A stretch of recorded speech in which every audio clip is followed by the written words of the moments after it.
Hi friends, எல்லோரும் எப்படி இருக்கீங்க? இன்றைக்கி என் ஒய்ஃபுக்கு வந்து உடம்பு சரியில்லை. அவங்களுக்கு கொஞ்சம் இருமல் சளி இருக்குது.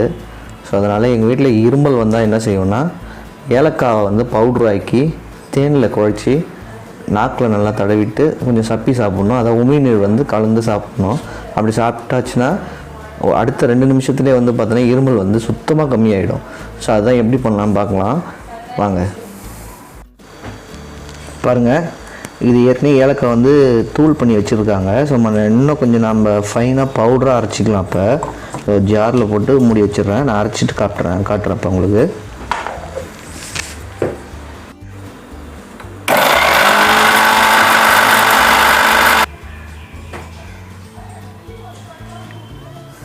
ஓகே, நான் இப்போ அரைச்சி எடுத்துட்டேன்.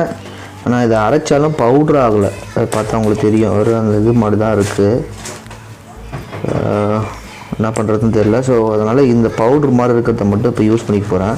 மீதி அப்படியே எடுத்து வச்சிடலாம். அவங்க வந்து ஒய்ஃப் வந்து பார்த்துப்பாங்க மீதி இருந்தால். இதை ஒரு கண்டெய்னரில் ஸ்டோர் பண்ணி வச்சுட்டா வீணாக போகாது. இந்த ஸ்மெல்லும் வந்து எப்போ ஓப்பன் பண்ணாலும் அப்படியே ஃப்ரெஷ்ஷாக இருக்கும்.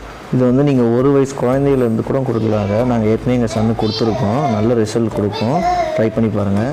ஸோ நம்ம இந்தமாரி பவுடரை மட்டும் இப்போ தேனில் குழச்சி அவங்களுக்கு கொடுக்கலாம். ஓகே ஃப்ரெண்ட்ஸ், இது மாதிரி உங்கள் வீட்லேயும் இருமல் யாருக்கா இருந்ததுன்னா கொடுத்து பாருங்கள். கொடுத்து பார்த்து ரிசல்ட் எப்படி இருக்குன்னு நீங்கள் கமெண்ட் செக்ஷனில் கமெண்ட் பண்ணுங்கள்.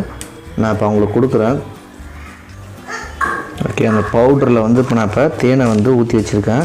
நான் ரெண்டுத்தையும் மிக்ஸ் பண்ணிக்கிறேன். இந்த வீடியோவே நானே எடுக்கிறதுனால என்னால் கஷ்டமாக இருக்குது. வீடியோவே எடுத்துகிட்டு அதையும் செய்கிறது. சரி, ஓகே ஃப்ரெண்ட்ஸ், இதை நான் அப்படியே மிக்ஸ் பண்ணி அவங்களுக்கு கொடுத்துட்றேன். Okay bye. இன்னொரு வீடியோவில் சந்திக்கிறேன். தேங்க்ஸ் ஃபார் வாட்சிங்.